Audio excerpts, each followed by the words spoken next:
Baik, selamat pagi. Assalamualaikum warahmatullahi wabarakatuh semuanya. Waalaikumsalam warahmatullahi wabarakatuh, Ibu. Selamat Waalaikumsalam warahmatullahi Waalaikumsalam wabarakatuh. Pagi, Ibu. warahmatullahi wabarakatuh. Oke, rekan-rekan mahasiswa semuanya, seperti yang telah pernah saya sampaikan ya, mungkin mengingatkan kembali, siapa tahu ada yang lupa bahwa setiap Jumat pertemuan kita mulai pukul 8 ya. Kalau di jadwal asalnya kan pukul 7.30 ya. Nanti teman-teman ada waktu lah gitu ya untuk bisa sarapan dan lain sebagainya ya, bersiap-siap. Kemudian informasi selanjutnya, mungkin teman-teman juga sudah tahu ya bahwa minggu depan atau minggu perkuliahan ketiga, itu perkuliahan masih secara daring ya. Mungkin karena kondisi memang saat ini masih agak-agak kurang menentu ya teman-teman semua.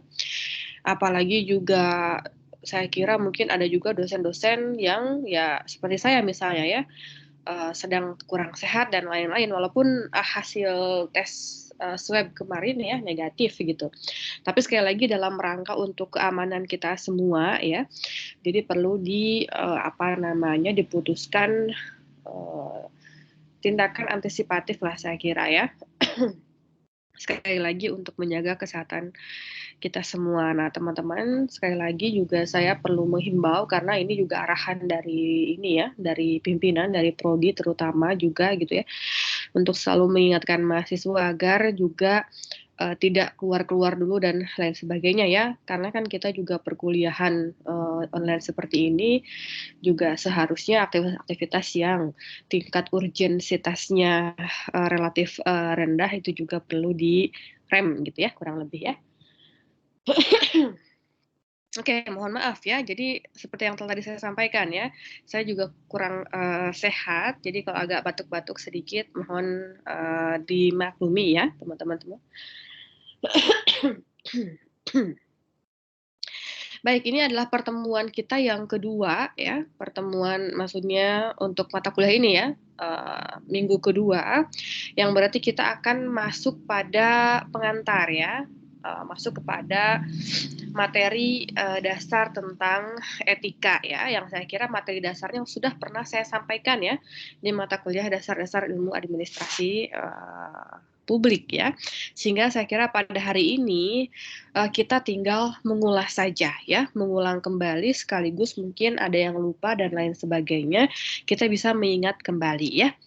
Kenapa ini perlu tetap saya sampaikan, sekali lagi kalau kita berbicara nanti kondisi-kondisi yang ada di birokrasi, kita perlu fondasinya ya, kita perlu memiliki pemahaman tentang dasarnya, etika itu apa, kemudian juga berbeda dengan di mata kuliah sebelumnya, di sini juga nanti saya akan menjelaskan tentang kaitannya dengan moral ya, etika dan moral kan, sebuah konsep yang seringkali berkaitan dengan konsep etika, nanti kita akan bahas ya bersama. Oke. Kalau tentang makna etika, pernah kita kalau tidak salah melakukan brainstorming ya dengan kelas ini ya. Jadi teman-teman semua di sini saya tanyakan apa itu makna etika, termasuk apa yang yang bisa kita temukan dari aktivitas sehari-hari ya. Kalau tidak salah pernah menanyakan itu dan teman-teman semua juga jawabannya sudah relatif bagus pada waktu itu ya kalau masih ingat. Tetapi coba saya mention beberapa hal penting ya yang perlu kita ingat tentang etika ya teman-teman semua. Jadi ya etika itu kurang lebih maknanya adalah seperangkat nilai ya. Teman-teman semua mungkin masih ingat seperangkat nilai, aturan, norma, apapun ya, kebiasaan ya, pedoman itu merupakan makna-makna yang biasa kita gunakan untuk menerjemahkan ya etika itu apa ya.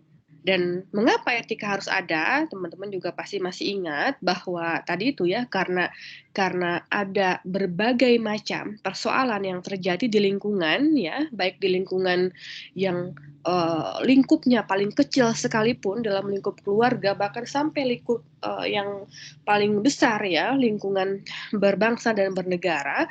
Sekali lagi itu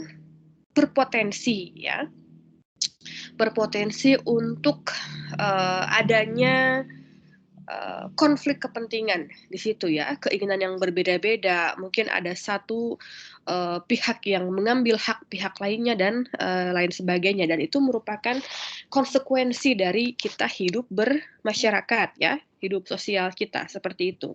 Sehingga etika ini menjadi batasan ya, menjadi pengontrol perilaku ya individu terkait dengan kehidupan sosialnya. Dan ini mungkin pernah saya bahas juga ya dulu ya, bahwa etika itu kemudian menjadi aktif gitu ya, dalam arti etika ini berlaku ketika kita hidup dengan orang lain, ketika kita hidup di dalam sebuah tatanan masyarakat tertentu ya, berbeda jika misalnya kita hidup sendirian ya. Etika itu dalam tanda kutip menjadi tidak diperlukan ya gitu. Hanya saja sekali lagi memang saya kira karena manusia itu hidup sebagai makhluk individu dan makhluk sosial yang berarti tidak dapat hanya hidup seorang diri, maka ya saya kira etika ini akan selalu dibutuhkan dalam kehidupan manusia ya. Nah itu ya sekilas tentang etika. Dan kalau kita berbicara tentang etika, apa saja yang dapat kita yang dapat kita temukan dalam kehidupan sehari-hari? Ya banyak ya, teman-teman semua bisa menemukan ya, baik dalam kehidupan keluarga ada juga gitu ya, bagaimana kita harus bertutur kata kepada orang tua ya. Itu ada kan cara-caranya ada gitu. Kemudian ketika perkuliahan ya, tadi di awal saya menunjukkan adanya semacam tata tertib ya saat perkuliahan tadi kalau tidak salah. Nah, sebenarnya itu merupakan bagian dari upaya untuk menjunjung etika terkait dengan hubungan antara mahasiswa dengan dosennya di kelas. Itu sebagai contoh saja ya, bahwa sekali lagi etika bisa kita temukan di dalam kehidupan kita sehari-hari ya. Nah, teman-teman semua, perbedaannya dengan mata kuliah kita sebelumnya ya, mata kuliah ini sekali lagi akan lebih dalam ya pembahasan tentang etikanya, termasuk nanti prinsip-prinsip yang harus dianut ya, prinsip-prinsip yang harus dilakukan dalam rangka atau dalam upaya untuk menciptakan tata kelola pemerintahan yang baik, karena nanti arahnya itu ke sana. Ya, etika ini diperlukan di dalam organisasi publik terutama ya, itu adalah dalam rangka memastikan bahwa tujuan-tujuan organisasi publik itu dapat tercapai dengan dengan bantuan dari kontrol etika. Ya, nanti kita akan mempelajari prinsip-prinsipnya seperti apa, kemudian bagaimana membangun etika di dalam organisasi publik, sampai nanti teman-teman akan melakukan praktik ya, bagaimana caranya, bagaimana rasanya menjalankan etika dalam kehidupan sehari-hari, sehingga kita kan tidak berbicara ngawang-ngawang saja gitu ya. Kita punya pengalaman empiris mengenai sulitnya sebenarnya menegakkan etika. Kita itu sebenarnya sudah sangat terbiasa ya dengan perilaku-perilaku beretika, tetapi ya dalam konteks yang lebih kompleks, biasanya etika ini tidak menjadi mudah untuk dilaksanakan, ya gitu. Kita nanti akan banyak ya membahas tentang penyebab-penyebab dan lain sebagainya ya. Kalau sejarah etika juga ini pernah saya sampaikan ya kepada teman-teman semua. Nanti tinggal dicek kembali saja. Yang jelas, nah ini kembali ya, perlu saya sampaikan, etika ya ini terkait dengan refleksi ya, tentang konstruksi masyarakat. Jadi tentang pandangan ya, yang baik atau yang buruk misalnya, yang benar atau yang salah. Yang pernah saya juga sampaikan kepada teman-teman semua, pada dasarnya standar ya, atau nilai refleksi, konstruksi tadi ya, istilah-istilah yang mungkin bisa menggambarkan ya makna etika ini sekali lagi, sebenarnya bisa kita pahami hanya dengan kita bertanya kepada naluri kita sebagai manusia ya. Saya rasa seperti itu, karena manusia itu dibekali dengan keunikan dan keunggulan dibandingkan dengan makhluk ciptaan Tuhan yang lainnya ya, karena memiliki cipta rasa karsa dan lain sebagainya ya, otomatis dengan pemikiran dan lain sebagainya juga gitu. Sehingga sekali lagi bisa menentukan ya apakah perbuatan ini baik atau buruk, benar atau salah dan lain sebagainya. Maka dari itu saya kira ya dengan pemahaman seperti itu sangat rasional jika negara kita misalnya melarang narkotika ya, melarang misalnya minum-minuman keras ya, yang dapat memabukkan, yang dapat membuat kurang sadar dan sebagainya gitu. Jadi saya berpikir ke sana, oh ternyata memang kenapa dilarang? Karena itu kan bisa berpengaruh kepada otak ya. Mungkin teman-teman pernah membaca juga tuh artikel-artikel mengenai dampak-dampak kerusakan pada otak ya, yang itu kemudian mengurangi kesadaran ya, saya kira teman-teman juga bisa paham lah ya mengenai hal tersebut. Sehingga mengapa itu dilarang? Karena takutnya mengurangi pemahaman kita terhadap realita yang ada ya, sehingga tidak peka lagi misalnya apakah sesuatu itu baik atau buruk. Nah, saya kira itulah yang menjadi problem ya, bagi manusia untuk tetap bisa menjaga pemahaman tentang nilai-nilai yang berlaku gitu ya. Namun sekali lagi kalau misalnya orangnya normal-normal saja gitu ya, tidak terpengaruh oleh hal-hal yang dapat merusak otak, saya kira kita semua bisa memiliki standar yang relatif sama gitu ya tentang nilai-nilai yang ada di masyarakat kita, terutama apalagi kita hidup di masyarakat yang mungkin relatif tidak terlalu banyak perbedaan, apalagi misalnya kebanyakan di sini orang Bandung, orang Jawa Barat, itu kan relatif tidak ada perbedaan soal nilai-nilai yang berlaku. Ya, walaupun kadang-kadang misalnya secara bahasa kadang-kadang memang ada perbedaan ya. Seperti misalnya saya punya om ya, itu orang Kuningan ya, jadi Jawa Barat yang ke arah timur ya, dan mungkin sedikit lagi ke arah utara, dan itu biasanya bahasanya relatif lebih kasar ya, terasanya ya. Kalau mungkin bagi mereka kan tidak kasar ya, tetapi bagi kita yang misalnya Jawa Barat bagian selatan misalnya ya, seperti mungkin Bandung juga relatif lebih halus gitu ya, penggunaan bahasa Sundanya. Yaitu sekali lagi kita berdasar pada pengertian, memang etika itu tergantung kepada ini juga ya, waktu dan tempat ya, bisa berbeda. Tadi level cakupan ya, Jawa Barat pun masih ada perbedaan, dan itu hal yang wajar. Walaupun perbedaan seperti itu selama ini belum ada ya sebenarnya konflik-konflik terkait dengan perbedaan nilai itu. Namun itu dipahami sebagai keragaman budaya yang kita miliki ya, teman-teman semua. Nah, ini juga pernah saya sampaikan ya, bahwa etika tentu kita perlukan ya, kita sadari maupun tidak sadari, etika ini menjadi sebuah kebutuhan kita. Karena itu tadi, mengatur tentang kehidupan kita dengan orang lain. Ya, kebayang mungkin kita kalau dalam kehidupan kita bermasyarakat tanpa ada etika, gitu ya, ya sudah. Biasanya orang cenderung akan melakukan sesuatu sesuai dengan keinginannya ya. Egois gitu. Ya sudah, yang penting saya enak, saya senang. Contohnya misalnya di lingkungan masyarakat. Terkait sampah lah biasanya ya. Kalau misalnya kita tidak memiliki nilai-nilai etika yang berkembang, ya sudah, yang penting depan rumah saya bebas dari sampah, sampahnya saya kepinggirkan saja di rumah orang lain. Misalnya ya, itu sebagai hal-hal kecil yang terjadi di lingkungan kita. Tetapi karena kita diatur ya, diikat oleh nilai-nilai yang berkembang di masyarakat, sehingga misalnya kita tidak boleh merugikan orang lain dan sebagainya, tentu itu menjadi alat kontrol perilaku kita ya, apa yang harus kita lakukan dan lain sebagainya. Begitu juga dengan kehidupan di dalam organisasi publik, teman-teman semua ya. Kita tahu bahwa organisasi publik itu memiliki lingkungan internal dan eksternal ya. Nah, terutama dalam kaitannya dengan lingkungan eksternal organisasi publik ya.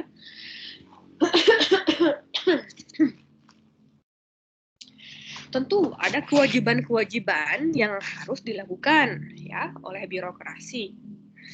Apalagi masyarakat adalah pemberi mandatnya gitu ya, kurang lebih begitu. Ini untuk mengingatkan kembali teman-teman semua. Nah, teman-teman semua, tadi telah saya mention di awal ya, bahwa selain etika, hari ini saya juga ingin menjelaskan tentang konsep moral. Ya. Nah, etika dengan moral mungkin sekilas kita kan kadang-kadang berpikir, apa ya perbedaannya? Terkesan mirip dan terkesan berbicara tentang hal yang sama ya, etika dengan moral. Nah, di sini saya ingin menunjukkan bahwa sebenarnya ada perbedaannya. Tentu ada keterkaitannya, ada irisannya, tetapi juga ini merupakan dua konsep yang sebenarnya berbeda gitu ya. Nah, kalau etika, nah kita lihat yang yang kiri ya, kita sudah tahu bahwa dari Yunani ya bahasanya.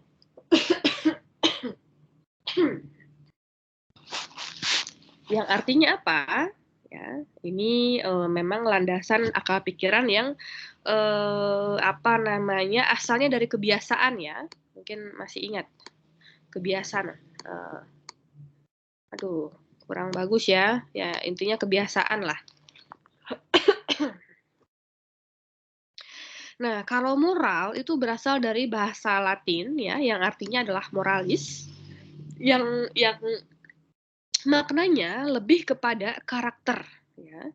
Karakter individu yang memang melekat kepada sifat manusia secara individu.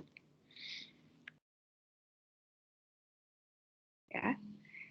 Kira-kira bisa dipahami tidak? Atau coba kita lihat yang paling bawah, saya kira ini bisa membantu kita ya. Kalau moral itu mengajarkan apa yang benar ya, karena melekat kepada sifat individu manusia. Ya. Kalau etika, karena etika itu ada kaitannya dengan orang lain, ada kaitannya dengan kehidupan sosial, maka etika mengajarkan bagaimana cara melakukannya yang benar. Ya, atau tambahan penjelasannya kita bahas menggunakan contoh saja ya, agar teman-teman terbayang kira-kira apa perbedaan etika dengan moral ya. Oke, ini terkait dengan kehidupan kita ya sehari-hari ya. Nah, ini contoh etika yang kiri. Ketika kita misalnya ingin bertamu ya atau memasuki ke rumah orang, maka secara etika, nah kita diajarkan misalnya kita mengucapkan salam terlebih dahulu ya. Kemudian bertamu jangan terlalu lama dan lain sebagainya. Gitu ya. Nah, orang yang slonong boy ibaratnya gitu ya, yang tidak mengucapkan salam ketika bertamu dan lain sebagainya, itu kemudian bisa kita berikan judgement orang yang tidak beretika. Gitu ya, coba kita bandingkan dengan yang kedua ya. Nanti teman-teman bisa merasakan apa bedanya. Nah, Kemudian yang kedua, nah ini terkait dengan hubungan dengan orang tua ya. Kita sebagai manusia ya, apalagi sebagai anak ya, saya kira sepakat ya bahwa prinsip-prinsip moral yang berkembang bahwa seorang anak itu harus menghormati kedua orang tua yang bahkan telah memberikan segalanya gitu ya kepada anaknya. Gitu. Dan itu merupakan sebuah perilaku moral ya, hormat kepada orang tua. Itu merupakan sebuah perilaku yang moral. Atau saya berikan contoh yang lain ya. Misalnya ada pencurian begal misalnya ya, yang kemudian menodongkan senjata tajam bahkan menebaskan misalnya ke korbannya. Nah, kira-kira perilaku begal itu contoh perilaku yang melanggar etika atau melanggar moral? Ada yang bisa jawab tidak?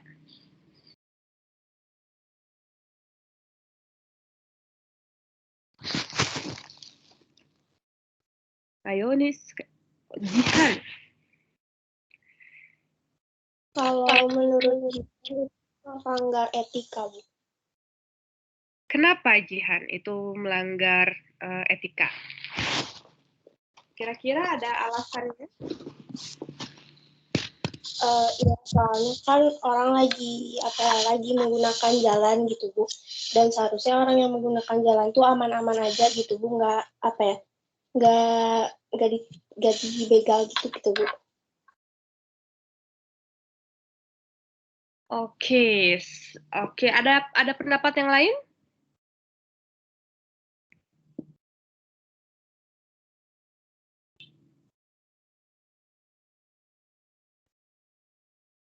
Ayo, selain Jihan.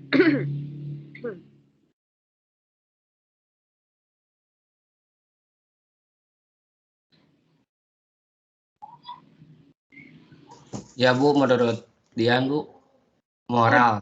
Oke, Dian. Oke, menurut Dian itu merupakan perilaku yang tidak bermoral. Kenapa Dian alasannya? Karena ingin mendapatkan keinginan melalui tindak kekerasan yang sangat merugikan masyarakat. Oke ya, Dian dan Jihan, terima kasih ya telah memberikan pendapatnya ya tentang contoh perilaku yang nanti akan kita kaitkan apakah itu perilaku etika atau moral ya. Jadi saya kira apa yang tadi disampaikan Jihan itu juga secara argumentasi ya tidak cukup tepat juga secara argumentasi, tetapi yang paling tepat di sini adalah perilaku pencurian dengan kekerasan ya itu masuk kepada kategori tindakan yang tidak bermoral sebenarnya, gitu ya. Karena apa? Karena itu melekat dengan karakter pribadi ya, gitu. Sebentar.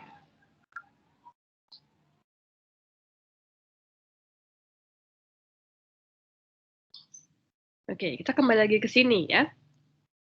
Nah, kalau etika itu kita kembali lagi kepada definisi bahwa dia itu sebenarnya sama-sama mengatur perilaku, tapi ini terkait dengan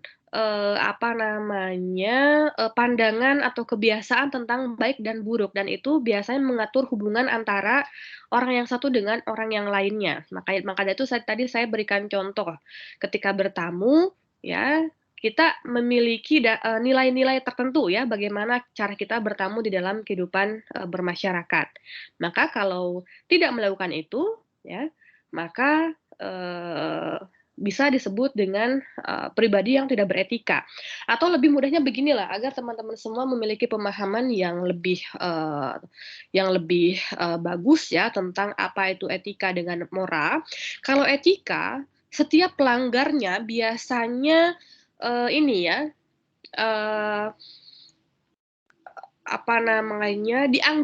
dianggap melanggar unsur-unsur kesopanan biasanya ya kalau etika di dalam kehidupan sehari-hari gitu ya.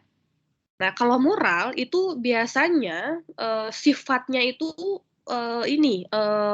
lebih universal. Kita tahu kan kalau etika itu terbatas ya, kalau wilayahnya berbeda itu bisa saja nilai-nilai etika yang beredar itu berbeda gitu ya. Tetapi kalau moral itu biasanya prinsipnya lebih universal. Saya kira tadi pencurian dengan kekerasan di Indonesia ataupun di negara lainnya, saya kira itu relatif sama. Ya, nilainya bahwa hal tersebut bukan merupakan perbuatan yang baik. Misalnya apa? Membunuh ya. Walaupun itu ada kaitannya dengan orang lain ya, kita hidup dengan orang lain, membunuh orang lain misalnya. Mengambil nyawa secara paksa. Nah, itu merupakan tindakan yang terkait dengan moral, gitu ya, bukan terkait dengan nilai-nilai etika di situ. Kira-kira dari sini, dari penjelasan saya, ada yang masih kebingungan tiga nih, membedakan antara etika dengan moral.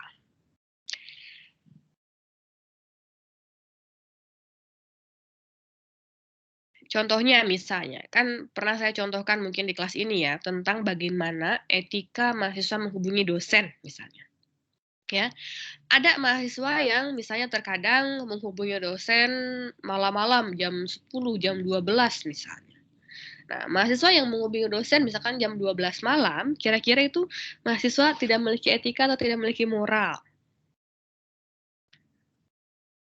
Izin menjawab, Bu.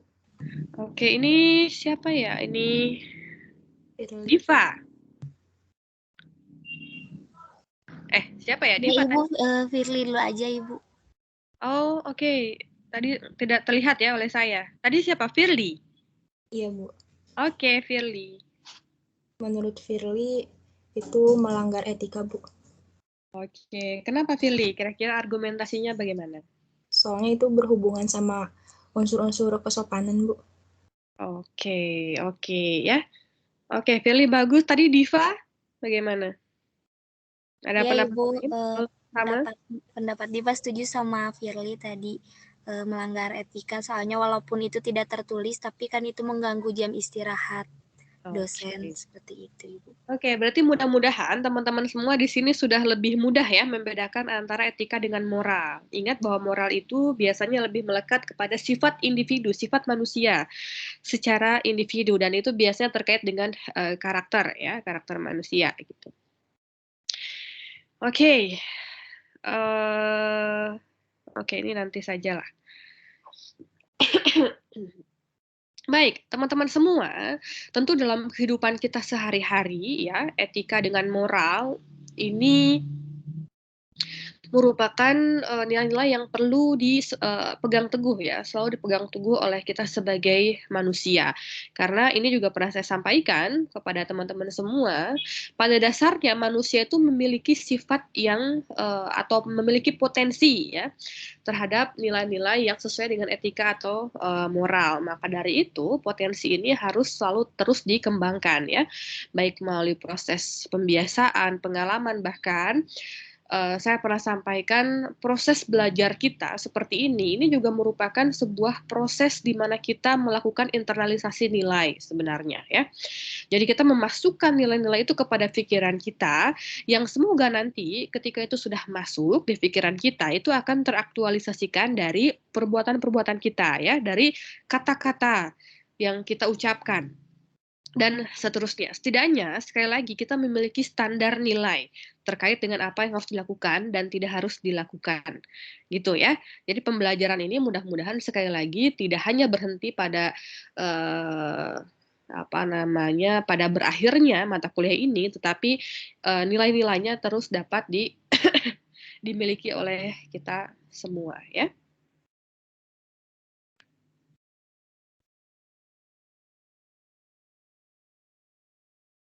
Nah, teman-teman semua, karena ini masih sifatnya pengantar ya, untuk mengantarkan kita pada beberapa topik selanjutnya mengenai etika di dalam birokrasi. Nah, setelah ini silahkan untuk mempersiapkan tugas kelompok ya. Teman-teman semua kan waktu itu kalau tidak salah sudah saya bagi kelompok menjadi 6 kelompok ya. Dan tugasnya adalah melakukan observasi virtual tentang topik-topik yang terkait dengan prinsip good governance ya. Nah, silakan untuk berdiskusi melalui forum diskusi atau chat yang ada di dinding pertemuan kedua. Nanti saya akan buatkan, ya. Nanti akan saya buatkan di sana. Karena di sini ada 6 kelompok, berarti akan ada 6 postingan atau apa ya? Saya menyebutnya itu teman-teman biasanya menyebutnya apa? Jadi kan postingan gitu ya. Nah nanti setiap kelompok silahkan untuk saling berkirim posting di pertemuan kedua itu. Ya minimalnya nanti kan teman-teman sambil cari-cari bahan misalnya ya sambil googling dan lain sebagainya dan silahkan bertukar ide ya di situ. Outputnya atau hasil yang perlu teman-teman semua pastikan sudah didapatkan nanti di akhir adalah, maksudnya di akhir pertemuan ini adalah kasusnya ya, minimalnya sekarang teman-teman sudah tahu ingin mengangkat kasus apa. Misalnya terkait dengan topik supremasi hukum. Ya, semoga sudah mencari-cari dulu arti supremasi hukum itu apa, maknanya apa dan lain sebagainya. Nah, kira-kira nanti cari coba ya kasus yang terkait dengan pelanggaran terhadap supremasi hukum itu. Akan banyak sekali ya. Bukan semester lalu ya, tahun lalu juga banyak sekali ya mahasiswa yang saya kira bisa menemukan kasus-kasus yang menarik gitu ya terkait dengan pembelajaran ini. Ya, oke. Kira-kira ada yang ingin ditanyakan dulu tidak terkait dengan apa yang perlu teman-teman semua kerjakan atau lakukan pada hari ini? Halo Halo Ibu, Ibu, izin. Oke, ini siapa ya? Ini Diva ya, silakan. Iya Bu. Ibu itu kasus topiknya itu apa ya Bu kalau boleh tahu? Apa? Sama Gimana? topiknya per kelompok itu beda Bu? Atau waktu itu kan udah dibagi? Iya. Sudah dibagi ya, kalau tidak salah kan ada 6 kelompok. Kelompok 1 akuntabilitas ya, kelompok 2 itu efektivitas dan efisiensi kalau tidak salah ya. Ada kelompok transparansi, supremasi hukum. Siapa lagi ya? Kelompok selanjutnya itu ada berkeadilan kalau tidak salah dan satu lagi ada, ingat tidak? Satu lagi itu apa ya? Ada yang ingat tidak? Coba saya sambil buka filenya ya.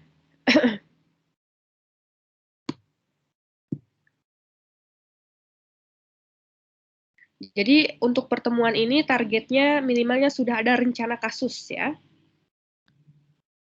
Bentar, saya tampilkan dulu.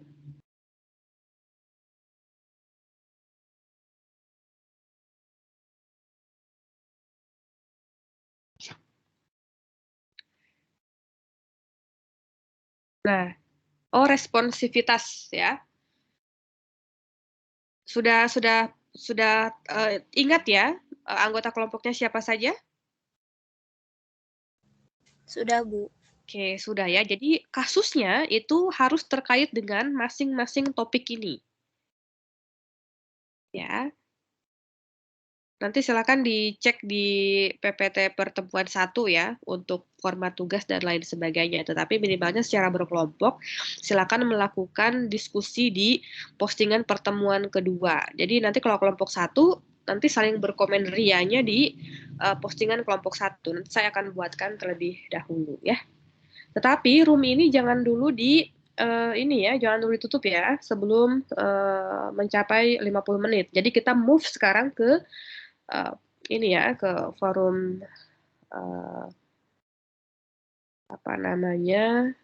postingan lah ya, postingan pertemuan kedua. Oke, saya buatkan dulu ya.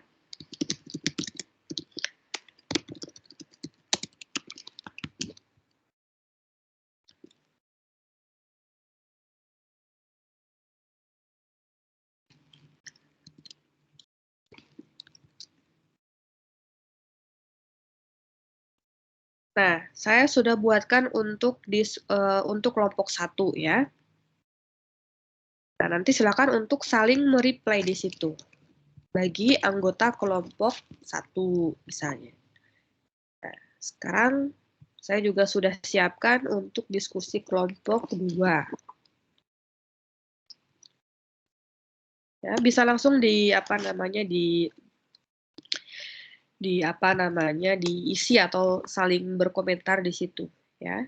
Kenapa tidak melalui forum private conversation saja misalnya? Ya, jadi nanti saya bisa mengecek juga gitu ya, apa yang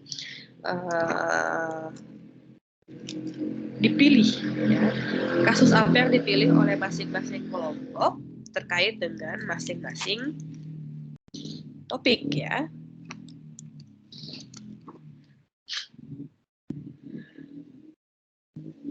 Dan jangan lupa untuk semua kelompok ya berpartisipasi di situ. Nanti saya akan cek kira-kira keterlibatan anggota kelompoknya seperti apa ya. Nah, itu sudah saya buatkan masing-masing postingannya. Sekali lagi silakan klik reply ya untuk nanti mendiskusikan rencana kasusnya. Oke ya, bisa dimulai dari sekarang, silakan ya.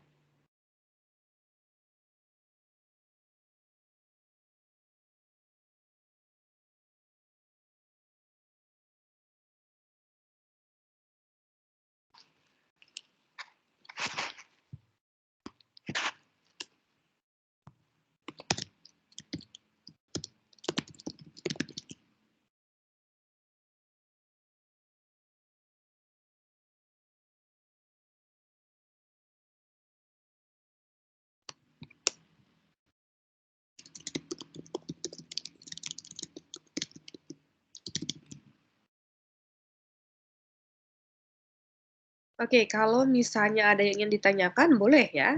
Sekalian bisa ditanyakan. Kalau untuk kelompok 2, ini kan topiknya adalah tentang efektivitas dan efisiensi, dan ini menjadi sebuah prinsip nilai di dalam penyelenggaraan organisasi publik ya, teman-teman semua ya. Nah, ini juga banyak kasusnya gitu ya, bagaimana misalnya program pemerintah atau misalnya proyek-proyek yang ya tentu tidak sesuai dengan prinsip efektivitas dan efisiensi. Ya, banyak sekali. Silakan untuk mencari ya. Oke, ini kelompok 3 sudah memulai diskusinya ya, bagus, silakan. Kalau kelompok 3 tentang transparansi. Ini juga merupakan sebuah prinsip ya di dalam pengelolaan organisasi publik, harus terbuka, harus transparan. Karena ini juga nanti akan ada kaitannya dengan akuntabilitas ya. Nah, cari ya kasus di mana organisasi publik itu sebenarnya cenderung tidak transparan.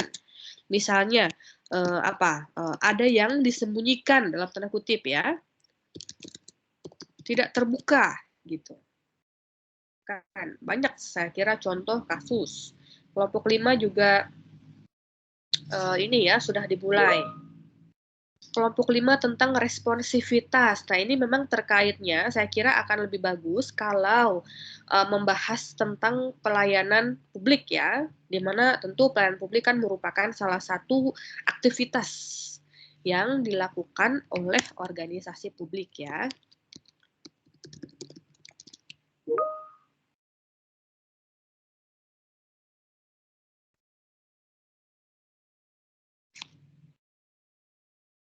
Nah, kelompok 6 juga ini topiknya kan berkeadilan ya. Nah, ini juga sangat terkait dengan kegiatan pelayanan publik gitu ya, di mana kegiatan pelayanan publik juga perlu diarahkan pada keadilan ya, tidak boleh diskriminasi. Itu ya, maksudnya berkeadilan itu di situ. Menjadikan masyarakat itu setara gitu ya, tidak membeda-bedakan. Lalu cari gitu ya, kira-kira ada tidak pelayanan publik atau apapun yang dilakukan oleh organisasi publik yang cenderung membeda-bedakan misalnya, cenderung mendiskriminasi, tidak menjunjung tinggi prinsip keadilan. Nah, itu ya kurang lebih penjelasan dari saya ya.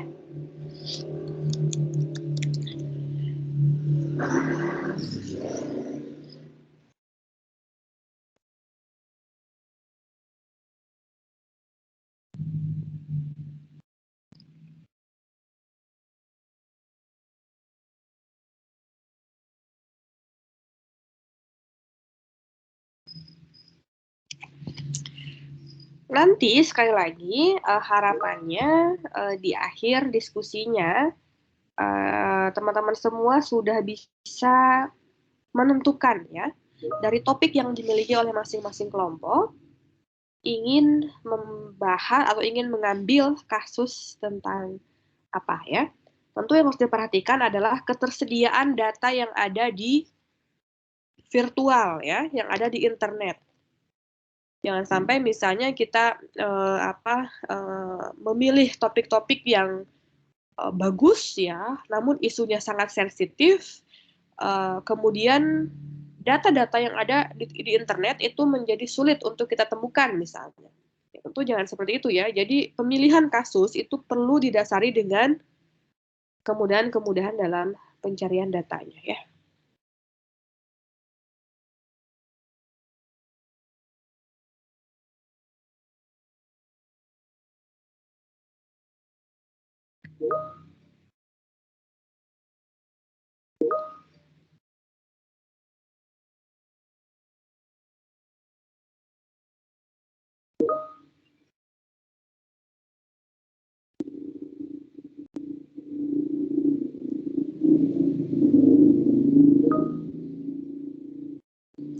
Oke, kalau kelompok 4 ya, tadi belum saya bahas ya. Kelompok 4 tentang supremasi hukum, ini terkait dengan penegakan hukum ya. Jadi apakah kemudian aspek-aspek penegakan hukum, terutama yang terkait dengan pekerjaan-pekerjaan di birokrasi itu sudah dapat dilakukan dengan sebaik mungkin atau tidak, ya? Apakah prinsip hukumnya juga sudah adil atau belum? Kan sebenarnya hukum itu salah satu tujuannya adalah untuk menjamin keadilan ya bagi siapapun gitu ya. Karena semua di mata hukum itu sama gitu ya, setara. Tidak ada istilah warga negara kelas 2, warga negara kelas 1 dan lain sebagainya. Nah, tetapi kita kan masih bisa menemukan ya praktik-praktiknya di mana sebenarnya hukum itu tidak bisa menjadi jadi belepotan ya. Maksud saya, hukum itu tidak bisa menjadi alat untuk memastikan keadilan. Itu ya maksud saya ya. Nah, saya kira banyak sekali ya kasus-kasus di mana hukum itu tidak bisa untuk kemudian menjamin keadilan, terutama terkait dengan aktivitas di organisasi publik ya.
Oke, teman-teman semua, ini sudah 50 menit. Saya kira pertemuan tatap mukanya ya melalui room meeting ini bisa kita akhiri ya.